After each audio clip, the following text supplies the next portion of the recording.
Welcome once again to the seminar that we're doing here on how to establish wellness centers called God's Plan for End Time Wellness Centers. Let's begin with prayer. Father in heaven, thank you for looking after us and showing us how to do our work for you in medical missionary lines. And I pray that you will guide us today as we conclude our seminar series on the establishment of end-time wellness centers. We pray for your Holy Spirit to teach us in Jesus' name. Amen. Don't forget to order your copy of the new book, the most helpful book that I've ever read about wellness centers. And it's a compilation of the Spirit of Prophecy quotes concerning the keys to starting and managing a wellness center. Or a sanitarium. It will help you in your work tremendously. It made a major impact on my life and set my course for self-supporting work, self-supporting medical missionary work, and it was a very stabilizing book for my mind. So you'll find it a very practical and useful volume. It is actually an e-book, and it's inexpensive. It's called God's Plan for End Time Wellness Centers. So it's well worth it. By all means, get yourself a copy of it, at least a digital copy. I hope one day we'll have a printed copy available as well. And if you're on our mailing list or Secrets Unsealed mailing list, we hope that we can provide them through either one of those channels as well. So that book is very important if you're interested in doing this work, to helping you get yourself oriented and organized in the right way. I'd like to continue our discussion just a little bit on the methods that we use in our wellness centers for just a few more minutes. Here's a statement on fasting and moderation. At our places in Victoria and South Australia, we use fasting, juice fasting. We put our guests on detox juices and other types of juices for their healing, depending on their condition and their circumstances or the disease process. And this is a statement that sort of brings this into focus at least a little bit. Ministry of Healing, page 235 says, "Intemperate eating is often the cause of sickness. And what nature most needs is to be relieved of the undue burden that has been placed upon her. And in many cases of sickness, the very best remedy is for the patient to fast for a meal or two, that the overworked organs of digestion may have an opportunity to rest." Well, we actually have them fast in our place, juice fast, for several days, as it is also intended to help detox. Not just give the body a rest, but also detoxes. So the juices go through very quickly, and they're not taxing on the system, needless to say. And she goes on to make this statement. She says, "A fruit diet for a few days has often brought great relief to brain workers." And I know the benefit of that myself, but I also know that when we do fruit juices in some of our juicing protocols, it greatly benefits their digestive system as well as their minds. Many times a short period of entire abstinence from food, followed by simple, moderate eating, has led to recovery through nature's own recuperative effort. An abstemious diet for a month or two would convince many sufferers that the path of self-denial is the path to health. So there you go. Fasting is a part of the work that we do, and sometimes we vary that a little bit depending on the client or the guest and their needs, their disease, their sickness. But nevertheless, the principle, the underlying principle here is that we fast and use fasting in our wellness centers. True fasting, which should be recommended to all, is abstinence from every stimulating kind of food. And the proper use of wholesome, simple food, which God has provided in abundance. Every stimulating kind of food. That's interesting. How many of you are living with only simple, wholesome foods that are not stimulating? We use a lot of spices, we use a lot of sauces and things, almost, or many of them are stimulating. The external application of water, that's Ministry of Healing 237. The external application of water is one of the easiest and most satisfactory ways of regulating the circulation of blood. Oh, the use of water is very effective in terms of circulation. A cold or cool bath is an excellent tonic. Warm baths often open the pores and thus aid in the elimination of impurities. So if you're going to detox, you give a hot bath or a warm bath or a steam bath. We do steam baths in our facility as well as hot baths or warm baths, depending on the circumstances.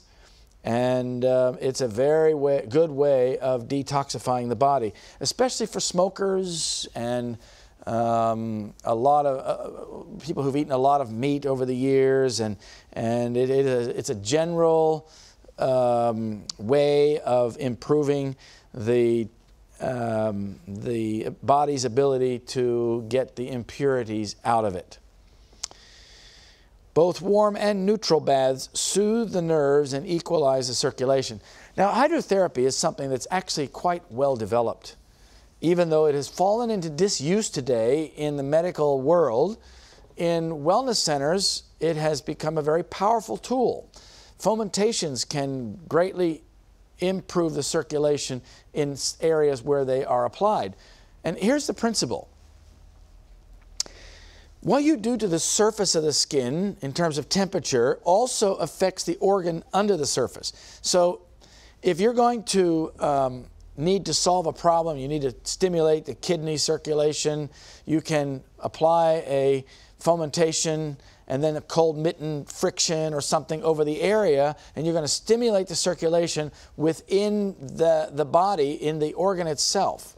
Because what happens around it is going to affect that organ. So you can do this with almost any organ in the body, and you can also do it as a general way of improving health. For instance, a hot and cold shower or a hot and cold followed by a cold bath, back and forth a few times, can really stimulate the circulation and improve the body's ability to recover its health. So hydrotherapy is actually a very powerful tool.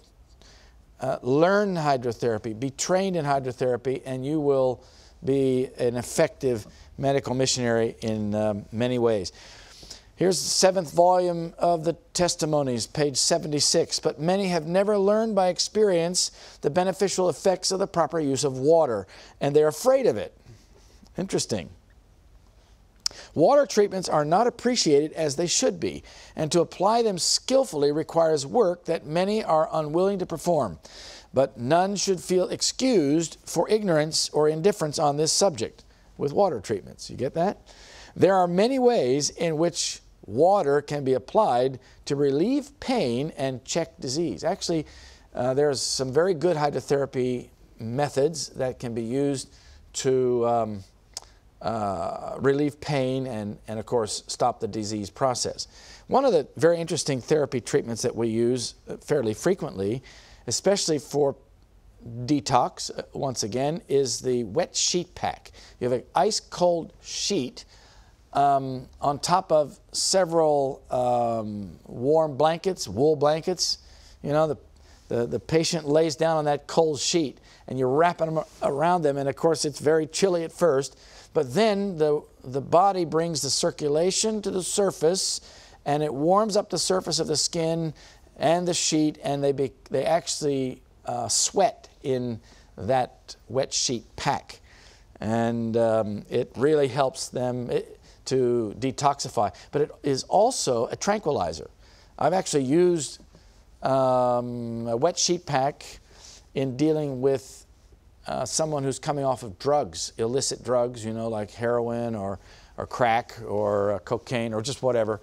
they're in. If they're coming off and they're having symptoms, you can knock them out by a wet sheet pack, and then give them, when they wake up, give them a hot and cold shower, you know, and then put them in the wet sheet pack again and knock them out again. It's very, very effective. 7th volume, page 76, that's of the Testimonies. The things of nature are God's blessings provided to give health to the body, mind, and soul. They are given to the well to keep them well, and to the sick to make them well. Connected with water treatment, they are more effective in restoring health than all the drug medication in the world. I tell you, hydrotherapy is very, very powerful. And there are many different kinds of hydrotherapy treatments, and I think in some ways most health institutions these days, most wellness centers, perhaps have barely scratched the surface when it comes to what can be done with hydrotherapy. Water treatments wisely and skillfully given may be the means of saving many lives. There you go, Medical Ministry, page 227. Water wisely applied is a most powerful remedy. As it is used intelligently, favorable results are seen. Medical Ministry, no, so that's 2nd volume of Selected Messages, page 346. And from the same book, 289, it says, if the physicians are so busy that they cannot treat the sick outside of the institution, would it not be wiser for all to educate themselves in the use of simple remedies than to venture to use drugs that are given a long name to hide their real qualities?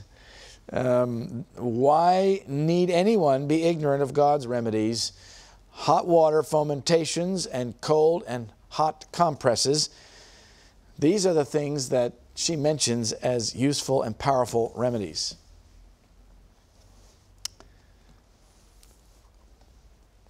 Ministry of Healing, page 237. In health and in sickness, pure water is one of heaven's choicest blessings. Its proper use promotes health. It is the beverage which God provided to quench the thirst of animals and man. Drunk freely, it helps to supply the necessities of the system and assists nature to resist disease. I don't know about you, but I'm a heavy drinker. I'm drinking a lot of water every day. And I make sure that I include a lot of water, especially when I'm traveling. I don't drink sodas. They just acidify the body. And I usually try to put a little lemon in my water if I can. And that, of course, tends to more alkalization. Some people may not want to do that. You can find other ways to get your lemon. And by the way, the lemon is a very powerful remedy.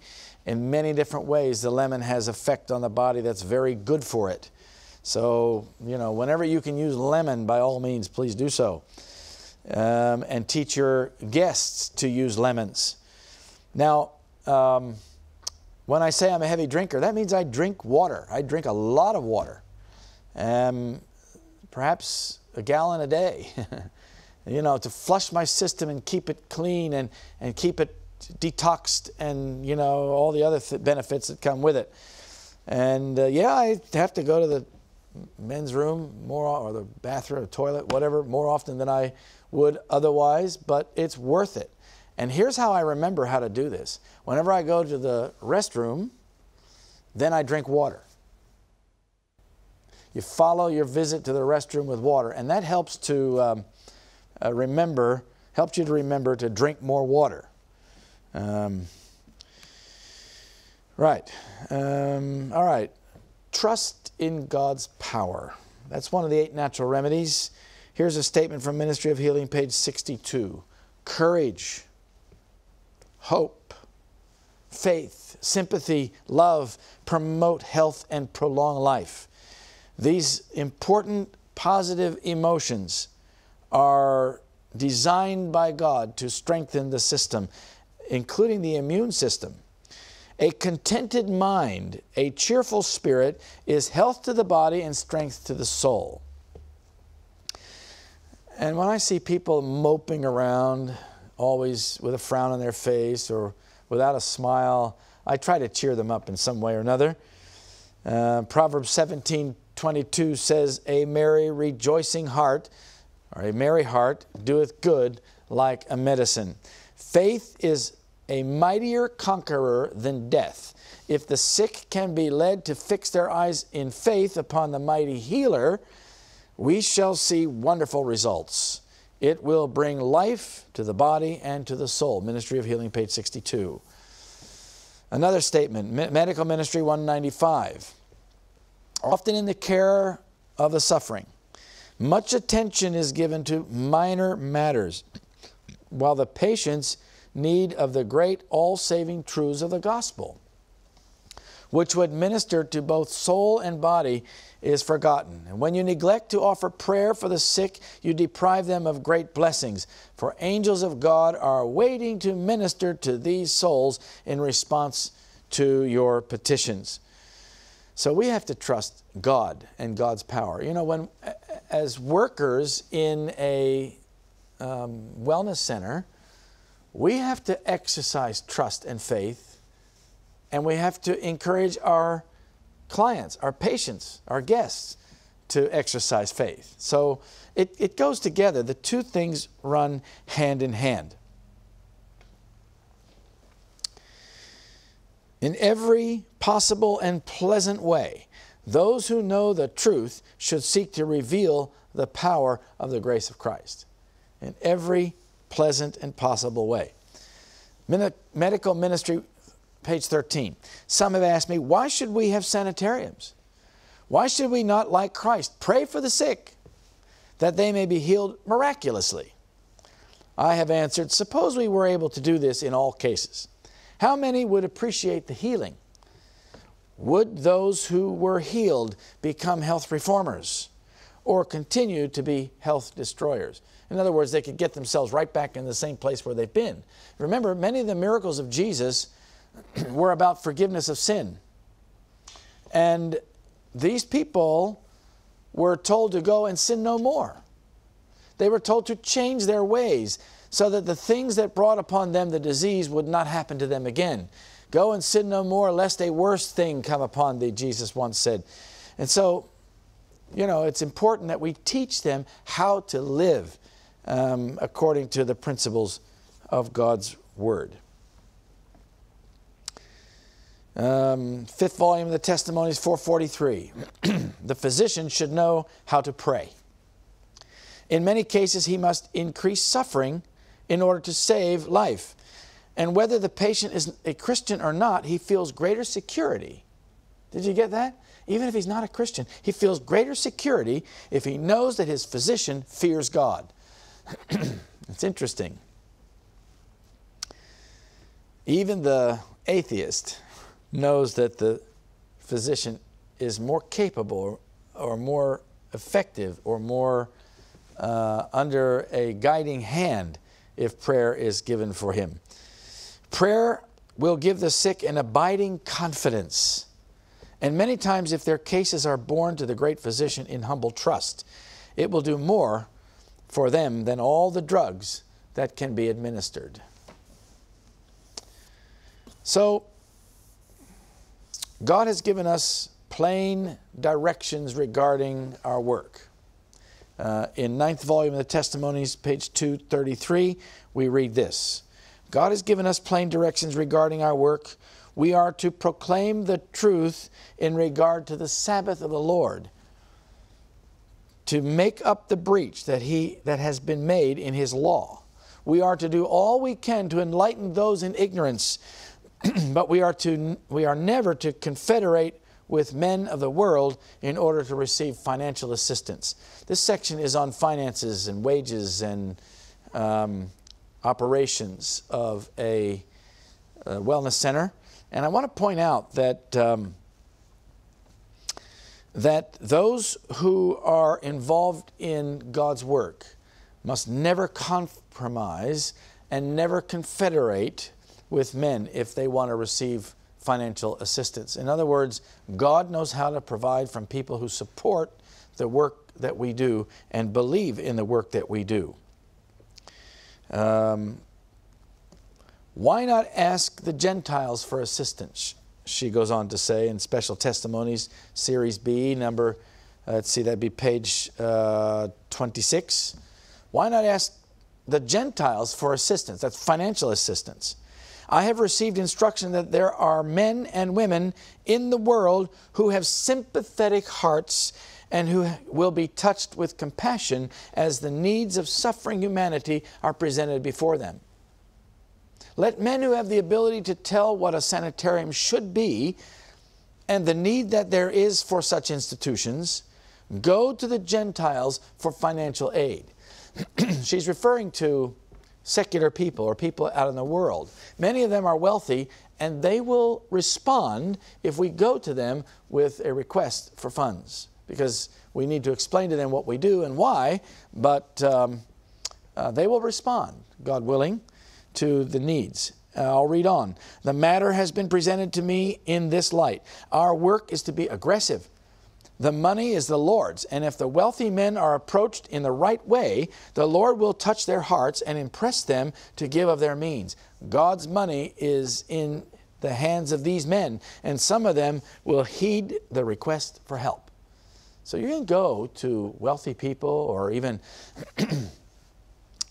not so wealthy people, and they will find means to help. And this is true for any country, whether it is North America or Latin America or Europe or Asia or South America. There's wealthy people everywhere, and if you go to them, you pray that God will lead you to them, and you can talk to them about the work that you do, and they will have open hearts to support it to some extent. Second volume of the Testimonies, this is seventh volume of the Testimonies, page 207. And this is on the subject of wages. What about wages? How much should we pay our staff? Every worker in our institutions should receive fair compensation. If the workers receive suitable wages, they have the gratification of making donations to the cause. It is not right that some should receive a large amount and others who are doing essential and faithful work very little.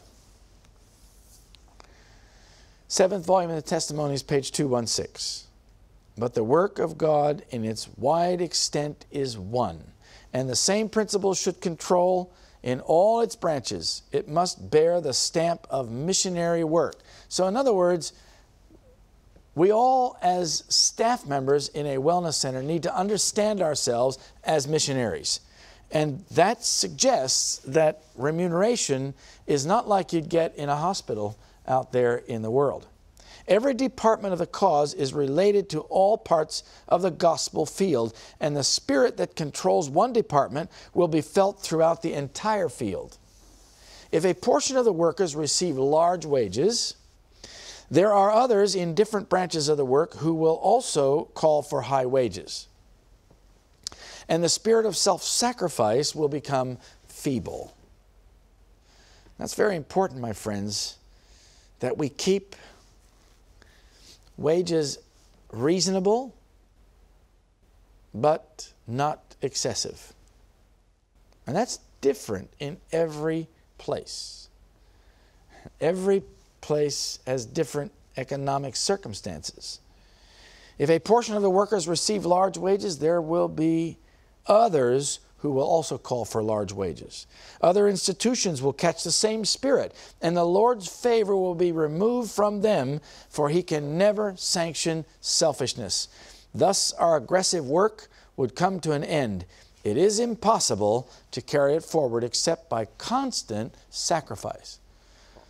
You may remember the statement in which the servant of the Lord says that the work that began in sacrifice will end in even greater sacrifice. And as we get down closer to the end of time, our wellness centers will sometimes be brought into financial difficulty, and we have to take measures to address that. And that may in fact affect the wages of our staff.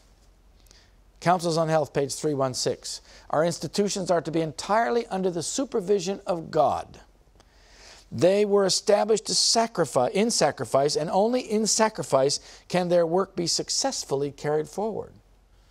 So we're not to pay exorbitant wages.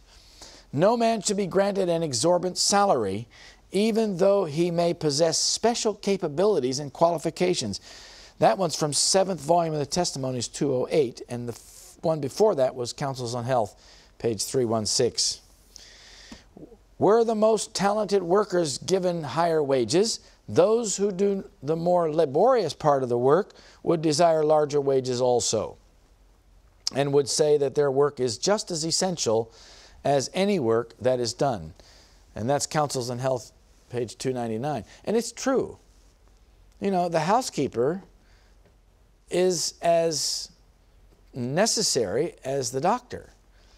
As you'll see, there is another statement where Ellen White does say that those that bear larger responsibilities should be paid higher work or higher wages, and that there are those differentiations that need to be made in various ways. And so she's not saying that there shouldn't be some difference between the manual worker and the administrators or those who are involved in the more taxing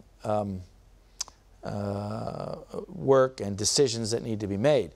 But nevertheless, it can't be too much, in other words.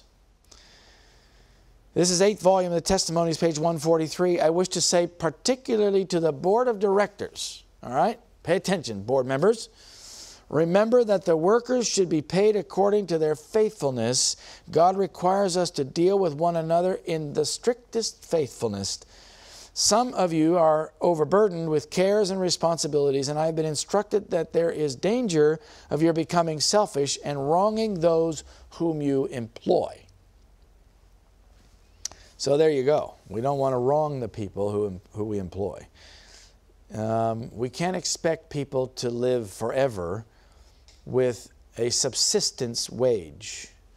I know one institution that is paying so little that you can hardly survive on it.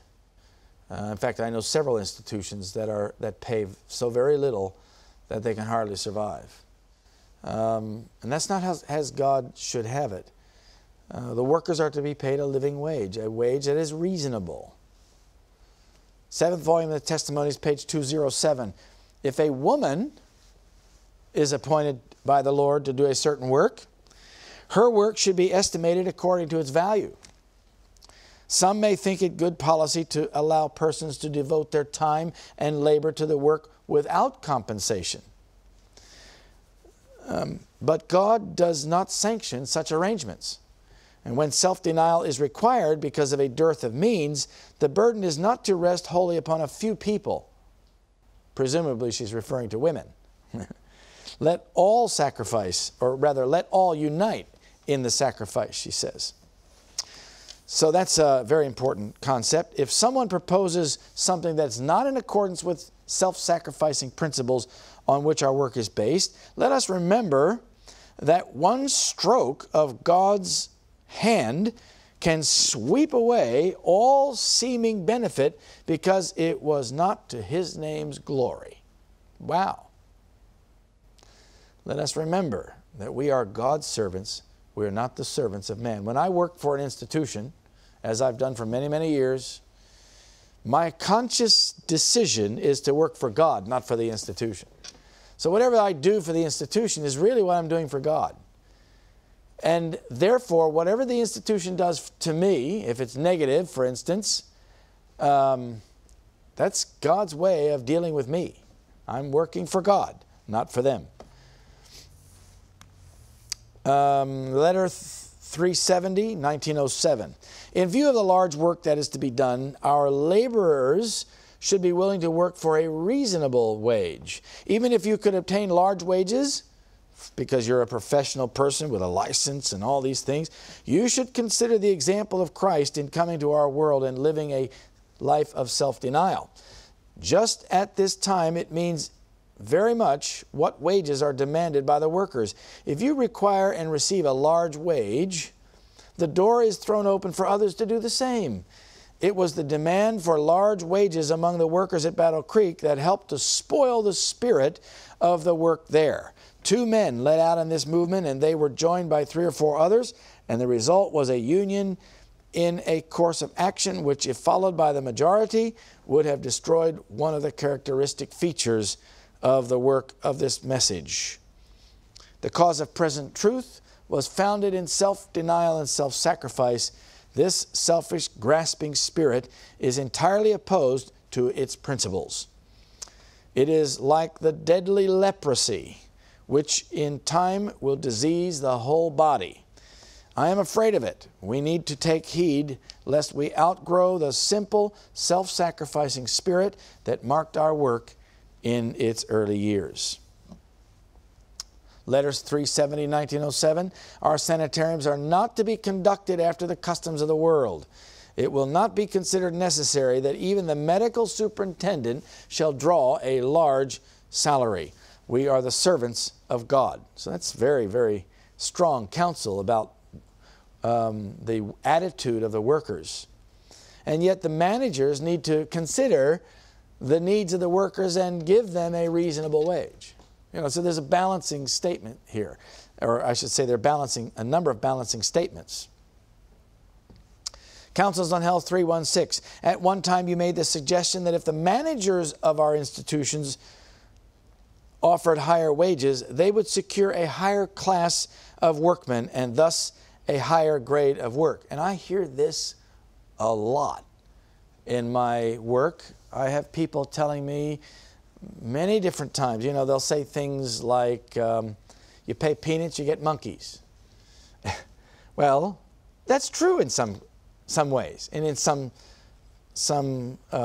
circumstances. But the bottom line, my friends, is that we need to pay a reasonable wage so that we'll have reasonable contribution of the workers. And I'll read on what Ellen White says about this. If we offer higher wages, we'll get a better class of workers. My brother, such reasoning is not in harmony with the Lord's plans.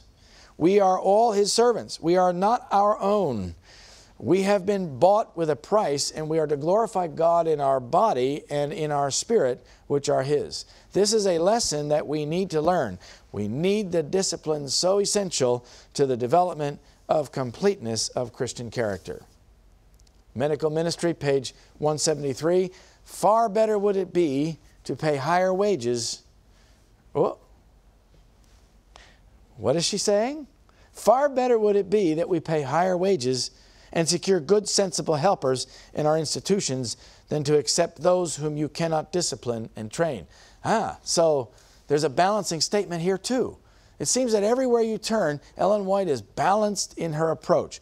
On one hand, she said that we're not to countenance the idea that if we pay higher wages, we'll get a higher grade of work. Because at some point, paying a higher wage won't generate a higher level of work. Yet at the same time, we are to pay higher wages and secure good, sensible helpers. So how do we reconcile these? Well, there's a point at which you can move within that wage system that is a reasonable wage, and once you've reached that reasonable wage, going higher isn't going to help you get better workers. You see? So the bottom line is that we need to pay a reasonable wage depending on the economic circumstances of wherever we are. It's not always easy to do. When an institution is in financial difficulty, you end up with people on minimum wage. Even some of your professionals end up on minimum wage. And that's not the best way. It's not God's plan. And yet we have to find ways as managers to bring in enough guests that the wages can be paid and the other bills paid as well. Third volume of the Testimonies, 178. None should be employed as laborers, but those who will work unselfishly in the interest of the Institute, and such should be well paid for their services. Now there you go. What does it mean to be well paid? Well, that's a reasonable wage. And that could vary within a given institution, depending on the circumstances and the people that are involved. There should be sufficient force of workers, especially during the sickly season of summer, so that none need to overwork. Well, sometimes the sickly season is also in the winter, but and I've noticed, by the way, that a lot of people today have very compromised immune systems, and they get sick easily. Not only that, the bugs that are out there are more potent than they used to be. And so we have some problems, and we may need to have some people that are willing to come in on an occasional basis or a casual basis to cover work for those who may get sick, so that there's not overwork on the others. It's just one of those things you have to plan as a manager, to think about how to deal with sickness and holidays, vacations, or whatever, so that they can, so that you can manage your work without overburdening any one person. Counsels on Health 314. If a physician does his work skillfully, his talent should be recognized. But there is danger of our being brought into perplexity if we introduce a new system of paying our surgeons high wages. There may be a hard problem to settle after a time. Other physicians will demand high wages, and our ministers will require consideration also. So in other words, the virus spreads if you pay too much to one and not enough to the others. 8th volume of the Testimonies, 142. The physician-in-chief himself should have larger wages. He has higher responsibilities. He is the physician-in-chief. You know, today it's a little bit challenging, because in many of our wellness centers we don't have physicians. We don't have doctors. And so we've had to learn to do this work without a doctor. And that has actually been a very good experience for us, but it has crippled the work. It has made it difficult without without physicians available to help in wellness centers. But this statement talks about the chief physician as if there are several physicians, and one of them is kind of the overseer. And you know, that's a grand luxury in many of today's wellness centers. And I know of 1 or 2 wellness centers that have more than one physician. But they need to spread out, perhaps. I don't know. I know it's not easy to do, but we certainly need physicians in our wellness centers, and some of them have been lacking physicians for a very long time. Letter 41, 1890. If it is evident that the heart of man is not enlisted, present no bribe, offer no flattering inducement to obtain the service of any physician. Offer that which is reasonable, that which corresponds with the principle the Lord has unfolded in the establishment of our institutions, and no more. This is one of those areas that is vague, you know. How do you know what God wants in terms of paying wages? Well, this is where you have to collaborate with God. You have to be in the Spirit. You have to understand how God works, you know, and you have to learn this over time. You can't just expect that God's going to give you every little detail of what to do in your particular situation. You're not going to get a voice that speaks, you know, out of the clouds and says, pay this much or pay that much. No, you have to use your reason, your understanding. You have to use your good mind to develop a strategy for wages and compensation. And by the way, compensation is not just money. Compensation can come in many other forms. One of the ways that we compensate our staff members is by paying them, or pardon me, by reducing the rent.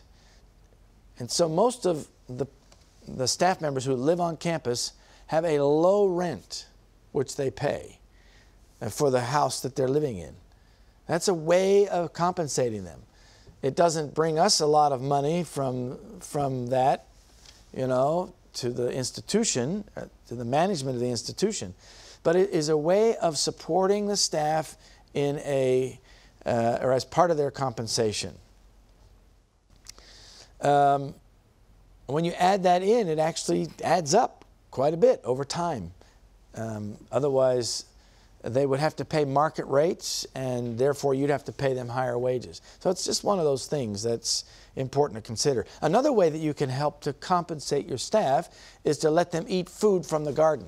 Those things which we grow on our campus, for instance, in Victoria, we also provide not only for the kitchen and for the markets and for retail sales, but we also let our staff have of the produce that's there, especially that which is not needed for those other things. So that's a way of compensating them. You know, they can go and get some red Russian kale, which we produce a lot of red Russian kale because we do a lot of juicing, and we need a lot of kale for this. And so, and by the way, red Russian is one of the best kinds of kale there is. But anyway, the staff can go there and take as much kale as they want. And I don't know about you, but I love kale with a little bit of garlic and lemon and, oh my, nicely cooked. Oh yes, kale is excellent. So, you know, there's ways of compensating. So that's the second way. Yeah, there are other ways of compensating as well. For instance, again, at our place in Victoria, we actually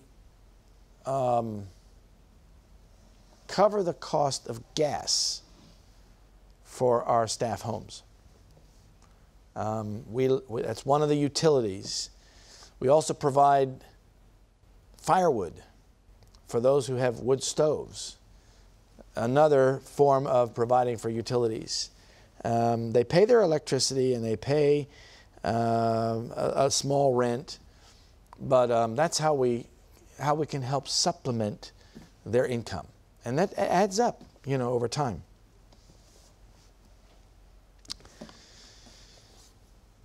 Letter 41, 1890. The question as to whether the medical profession is to be controlled by Christian principles in regard to compensation or by the selfish standard of the world has long been ignored, but can be ignored no longer.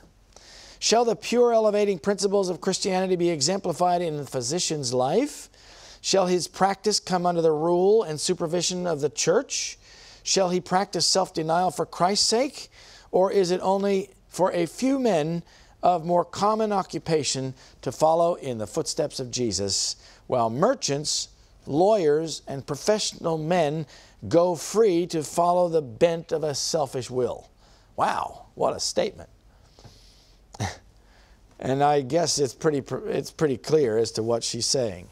We have a choice. Are we going to work for God or are we going to work for man?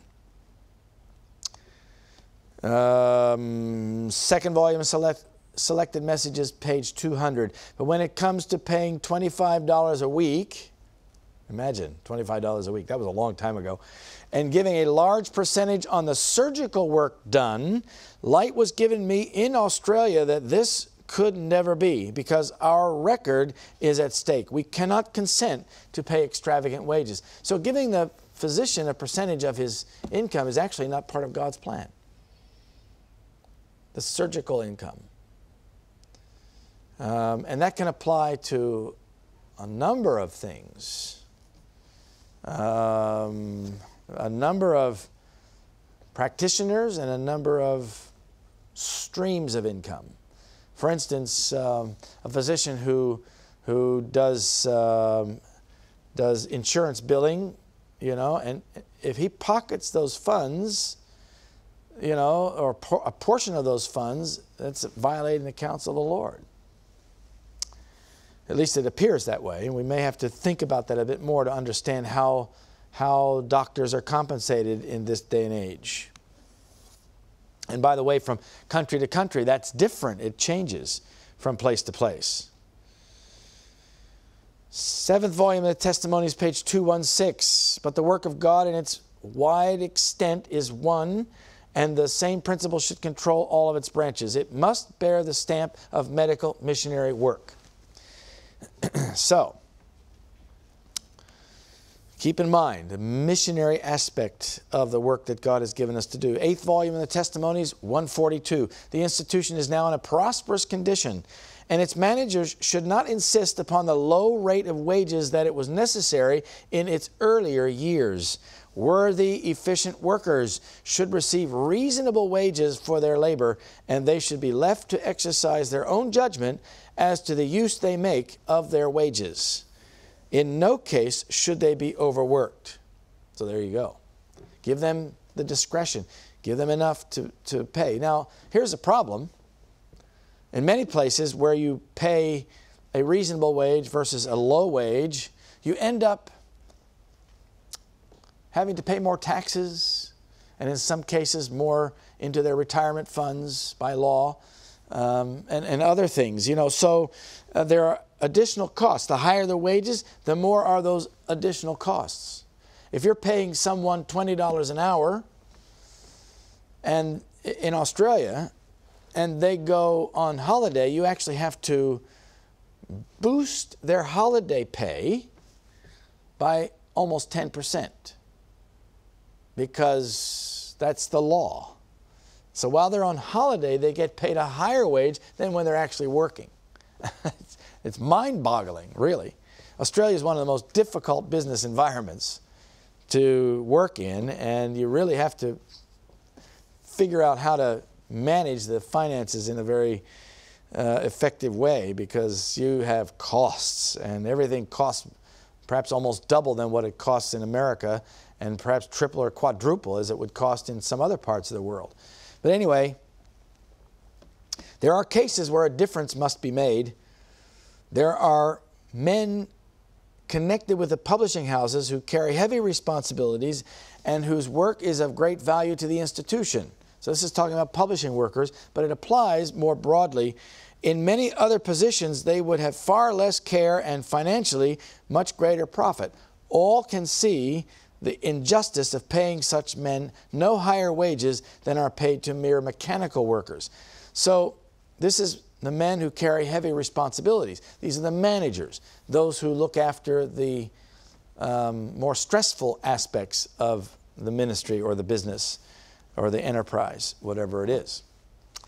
Letter 330, page 19, or rather 1906, letter 330, 1906. Beware of placing too great confidence in those who demand high wages before they will engage in the Lord's work. I write you this as a caution. So be careful. If people ask for high wages, watch out. Let none say, this is letter 145, 1904, let none say, I will engage in this work for a stipulated sum. If I do not receive this sum, I will not do the work. Those who say this show that they are not wearing Christ's yoke. They are not learning His meekness and lowliness. Letter 145, 1904. This is different from the sort of the opposite direction, coming at the same issue, 2 years apart, actually, in Ellen White's writing. So on one hand, we don't want to place too much confidence in people who demand high wages. On the other hand, we don't. The instruction is for people who are wanting to work in a center or who are being recruited to work in a wellness center should not demand high wages. So there you go. Manuscript 12, 1913. In the future, our work is to be carried forward in self-denial and self-sacrifice. Even beyond that which we have seen in past years, God desires us to commit our souls to Him that He may work through us in manifold ways. I feel intensely over these matters. Brethren, let us walk in meekness and lowliness of mind and put before our associates an example of self-sacrifice. All right.